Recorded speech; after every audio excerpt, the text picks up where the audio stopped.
All right, while the raw food diet has been gaining a lot of attention in recent years, many are still on the fence when it comes to taking the plunge. So here to fill us in on the benefits of eating raw with a few starter recipes for Meatless Monday is health coach Toni St. Clair. So welcome, Toni. Thank you so much. So I think the idea of eating raw food, I think the first thing that comes to people's minds is it's straight from like the farm to the table, literally, without being cooked. And that's not necessarily the case. Absolutely. Well, it is and it isn't. So plant raw food is actually from Mother Nature, whole, unrefined, unprocessed, but it doesn't have to be just carrots and tomatoes and all that. You can actually manipulate the food so that it tastes like what you're used to eating that's more refined. Okay. So raw food is basically food, you know, in this whole sense. So what's the benefit of eating raw? Okay. One of the benefits of eating raw is that in its whole state, in its whole processed state, it's full of nutrients that haven't been cooked out.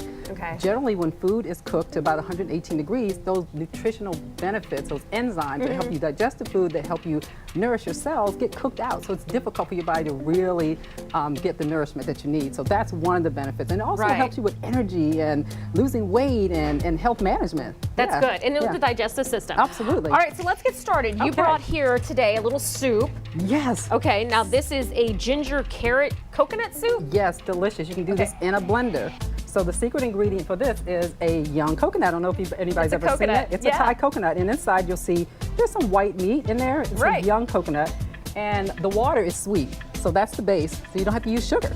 Oh, that's perfect. So it's just basically 3 cups of carrot juice, some of the sweet juice, the meat to make it creamy, so you don't have to do dairy. A lot of people have issues with dairy. Right. No gluten, it's delicious. Okay.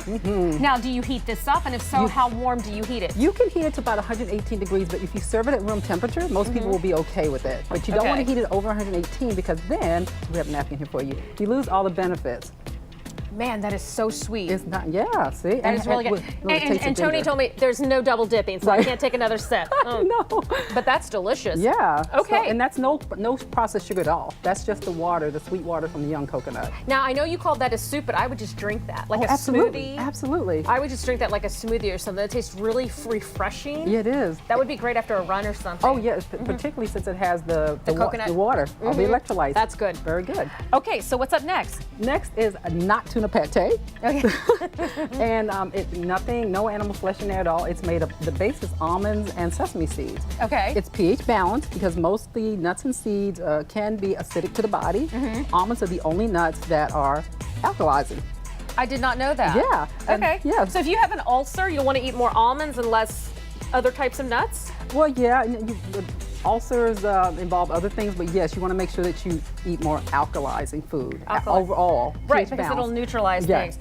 Okay, so let me try this non-tuna Not tuna pate, that's it. And you can just take it right out or put it in, so does that taste like tuna fish or what? It does. It's delicious, right? It has the consistency of tuna fish. Yes.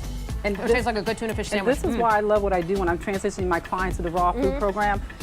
They want to eat stuff they're used to eating. Yes. Yeah, until we can transition 100% And that's the other thing too, you want the same consistency because sometimes things, we're used to diets from the 70s and the 80s and it's like all these weird things that we've never heard of. Exactly. They don't taste the same. They don't. Now you have recipes that do. Absolutely. Okay, I've been eyeing this salad.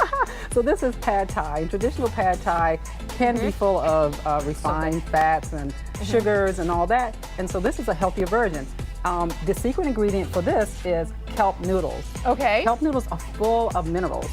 And kelp noodles. Yeah, so you don't have to worry about gluten, you don't have to worry about dairy, you don't have to worry about overt fats, all that. This is just pure kelp noodles. Okay, so I put this on the plate with the so what salad? you're going to do, we're going to toss that in here, right on top, because that's what we did there. And this is just like peppers, onions, red cabbage, some kale maybe? There you go. Okay. And also some spring onions.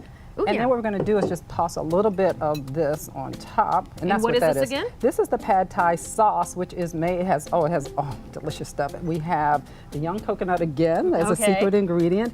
As a sweetener. Yep, and we have ginger, and we have, what else did I put in there? Well, we're going to have the recipe up. I hope, hopefully you shared that with us, so we'll put it up on our website. I can't remember. We also have garlic. We have, sunflower butter. Ooh. Sunflower butter. And that's what the gives secret? That's what gives it the thickness without the dairy. Okay. And it's going to be, and you can adjust for your own taste. I encourage my clients to play with their food because everybody's flavor profile is different. Is that a good? She would never tell anybody to play with their food except the adults. Exactly. That's really good. Yeah, very bold flavors. That's what I like to make sure my clients have because nobody wants to eat just lettuce and tomato and carrots. You really want something that's Where do you get those kelp noodle thingies? The kelp noodles you can get from any health food store. And the important thing about the kelp noodles, you do have to soak them in water for about 10 to 15 minutes to make them manageable. Yeah, but that's good. I know, a nice, right? good, crispy taste. And that's the thing. I think a lot of people don't.